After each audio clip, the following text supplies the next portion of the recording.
You guys are going to come along with us for another fun day of whatever we get into today. We never really know what it is.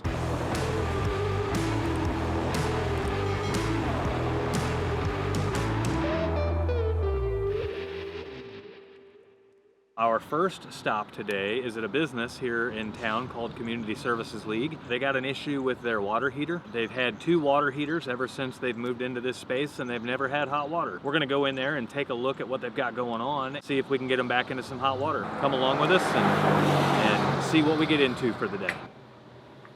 And now they will have hot water. By no means have we really fixed much of anything. I'll still talk some options with her about getting these squared away here, and we may look at getting this one back into service. She's at least got hot water, which she has not had before, so that's good. We're not going to touch that one until they're ready to replace these bad boys out. We're just going to leave those alone for now.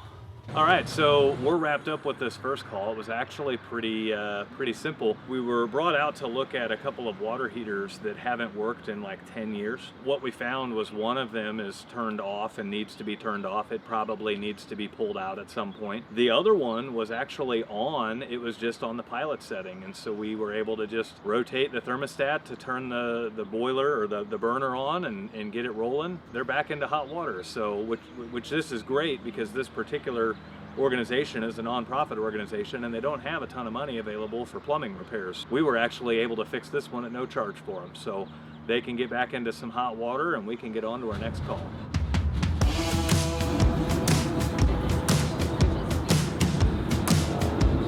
A couple of water line repairs here over the past and a bunch of stuff.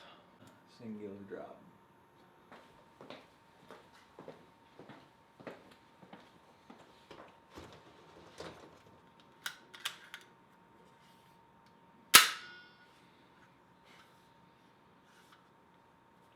You don't pay your bill, you get the heat. Our next call of the day is actually some longtime repeat customers of ours. They've got a 1-bathroom house where they are looking at replacing their toilet to a newer, modern, taller toilet. They've had their flooring replaced in the past, and they installed the new flooring around the toilet instead of lifting the toilet and getting the flooring under the toilet. We are actually going to our supplier to look at the possibilities of getting a toilet that has a larger footprint on the bottom of it, and so that way we can cover up the hard edge that's going to be on the flooring. We don't really know what the pricing and the availability of that style of toilet is going to be. We are kind of on pause for a minute while we go to the supplier and learn a couple of things, and if they have one and everything and the price checks out, then we're going to come right back and throw this bad boy in. So let's see what they've got. Just walked out of the supply house. We went ahead and ordered the new toilet. The supply house got us the pricing and availability for it. We ran everything by with the customer, and they were okay with the pricing and the availability. So we went ahead and got it on order, and it looks like we'll be coming back next week to get that toilet replaced for them. You'll probably see that in a future video of ours.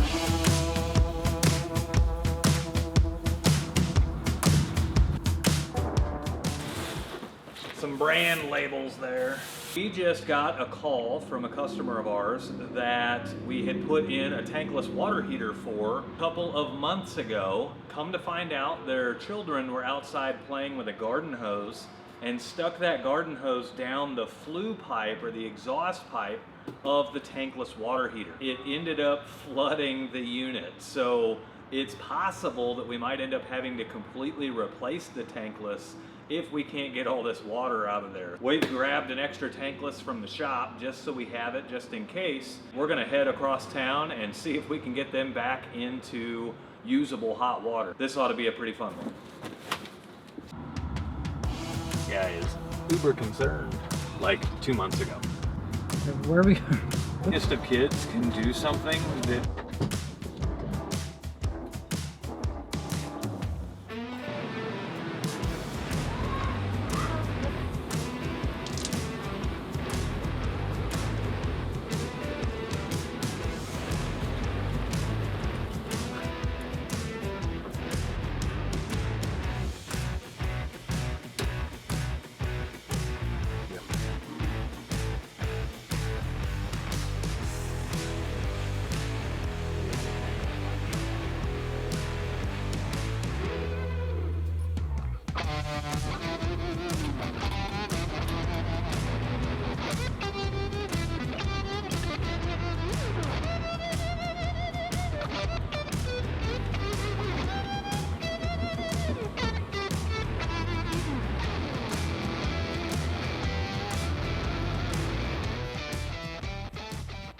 Hear it spraying inside there?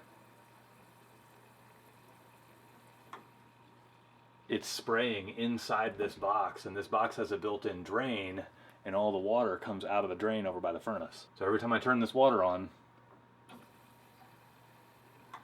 it's going to have water draining out of that furnace opening down there. I don't know, off the top of my head, I don't know how the flood would have affected that, other than, I don't know. I'm not sure. I don't know how much they tried to mess with it whenever they were trying to fire things back up. But we do have all the gas, or all the air out of the gas. Now I'm getting, we're getting air coming out of these gas test ports, which is good. Assuming everything else would have fired up. I need to go ask her and see if he tried pulling these off.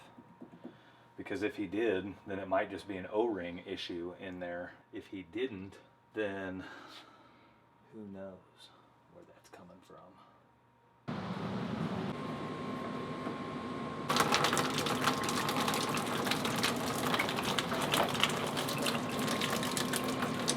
Let's hope that was the cause of it right there.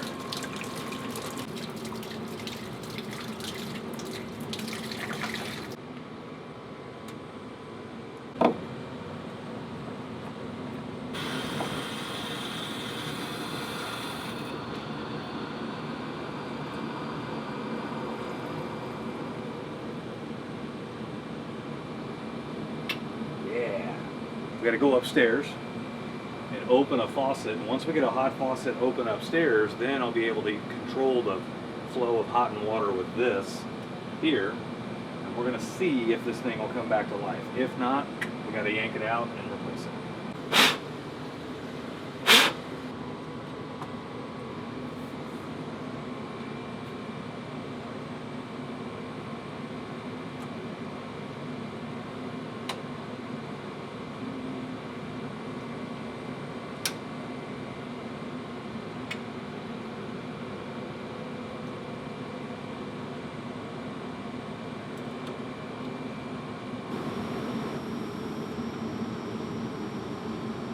Trying to ignite. You can hear the igniters buzzing in there. Flowing gas.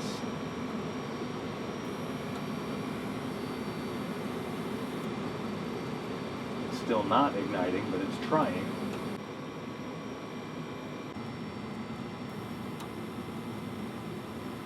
I need to see if we're getting gas out of that opening there.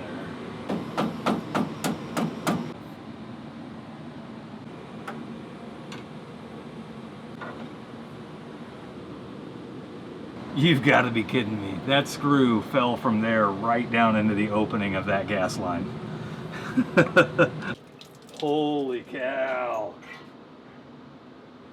Wow. That was a boatload of water.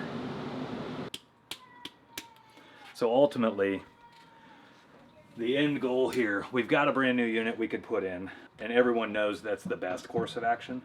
However, this customer just spent several $1,000s like 6 weeks ago to have us install this unit. Nobody's excited about having to replace a brand new unit, right? If they can avoid that at all costs, they are going to. Any of this work, because the unit was flood damaged, any of this work we're doing today would have no warranty associated to it. This is just us doing what we can to try to get them back into service without having to buy a whole new unit. If this works, great. If not, then unfortunately they'll just have to put in a new unit. But right here is the literal last step that we can do without having to buy a whole new unit.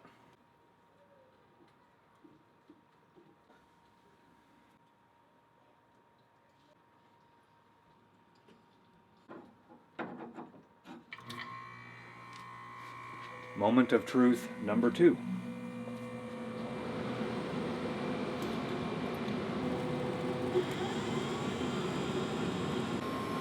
Come on.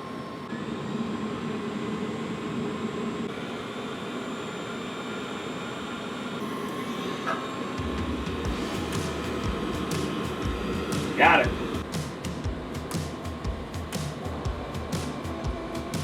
It died back out. We're going to let it go through all of its cycles here. Firing back up. Running.